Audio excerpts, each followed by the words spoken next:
सुधाकर सिंह ने बिहार के कृषि मंत्री के पद से इस्तीफा दे दिया है। उन्होंने रविवार को डिप्टी सीएम तक अपना इस्तीफा पहुंचाया और इसी के साथ 2 महीने के अंदर नीतीश कैबिनेट के आरजेडी कोटे के 2 मंत्रियों ने महागठबंधन सरकार को अलविदा कह दिया है। अब इस्तीफा देने के बाद एक बार फिर से पूर्व मंत्री सुधाकर सिंह ने नीतीश सरकार के खिलाफ मोर्चा खोल दिया है। बिहार में महागठबंधन की सरकार बनने के बाद राजनीतिक उठापटक का दौर जारी है। अभी महागठबंधन की सरकार को बने 2 महीने भी पूरे नहीं हुए और कैबिनेट में 2 मंत्रियों की छुट्टी हो गई। पहले कार्तिकेय सिंह ने कैबिनेट मंत्री के पद से अपना इस्तीफा दिया ही था कि अब कृषि मंत्री सुधाकर सिंह ने भी नीतीश कैबिनेट को टाटा बाय बाय कर दिया है। के पास क्योंकि हम नहीं चाहते हैं कि कोई लड़ाई आगे बढ़े, लेकिन किसान, याद रखिए, किसान और जवान कभी भी इसकी भूमिका को नकारा नहीं जा सकता है। इसलिए आज के दिन बिहार के कृषि मंत्री ने किसानों, मजदूरों, गांव वालों के हित में अपने त्याग पत्र को भेज दिया है ताकि सरकार अच्छे ढंग से चलती रहे। कैबिनेट मंत्री का पद संभालते ही विवादों में घिरने वाले सुधाकर सिंह ने रविवार को अपना इस्तीफा दे दिया। उन्होंने अपना इस्तीफा डिप्टी सीएम तेजस्वी को भेजा। मंत्री पद पर रहकर ही सुधाकर सिंह ने अपनी सरकार के खिलाफ मोर्चा खोल दिया था।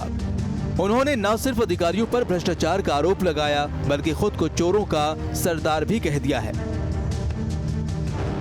जो सरकारी नौकरी में बैठे लोग हैं वह मालिक के भाव से घर आते हैं, बड़े कृपा करके यहाँ आते हैं। ज्यादातर तो पोस्टिंग लेकर कभी आते ही नहीं। हॉस्पिटल बने थे लोगों के इलाज के लिए, लेकिन हॉस्पिटल पुलिस बैरक में तब्दील हो गया। बैरक कहीं भी बन सकता है पुलिस का, लेकिन कई बार विधानसभा में बोलने के बाद भी आज तक वह बैरक नहीं हटा। इससे ज्यादा असंवेदनशीलता सरकार में क्या हो सकता है। लिहाजा मंत्री पद से इस्तीफे के बाद भी बयानबाजी का दौर थमा नहीं है। अब एक बार फिर सुधाकर सिंह ने नीतीश सरकार का भ्रष्टाचार के मुद्दे पर घेराव किया है। सुधाकर सिंह यही नहीं रुके, उन्होंने कैबिनेट पद से इस्तीफा देने की वजह भी बताई है। उन्होंने कहा कि मैं सत्ता में हालातों को बदलने के लिए आया था, लेकिन मुझे लगा कि मैं कुछ लोगों के लिए फिट नहीं बैठूंगा, इसलिए मैंने इस्तीफा दे दिया।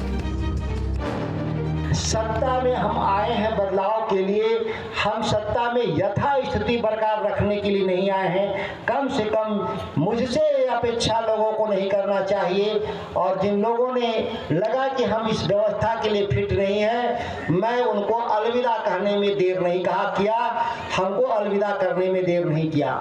हजारों लोग बैठे हैं यहाँ, वो लोग हैं जो राष्ट्र को बनाने में, इस राज्य को बनाने में जिनका कुर्बानी है।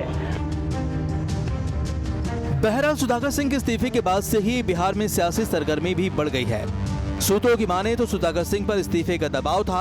वहीं पूर्व मंत्री के पिता और आरजेडी के अध्यक्ष जगदानंद सिंह इसे किसानों के हित के लिए सुधाकर सिंह का बलिदान बता रहे हैं। अब इन दावों और बयानों के बीच बिहार की सियासत क्या मोड़ लेती है, ये देखना दिलचस्प होगा। कैमूर से रंजन त्रिगुण के साथ न्यूज़ स्टेट बिहार झारखंड।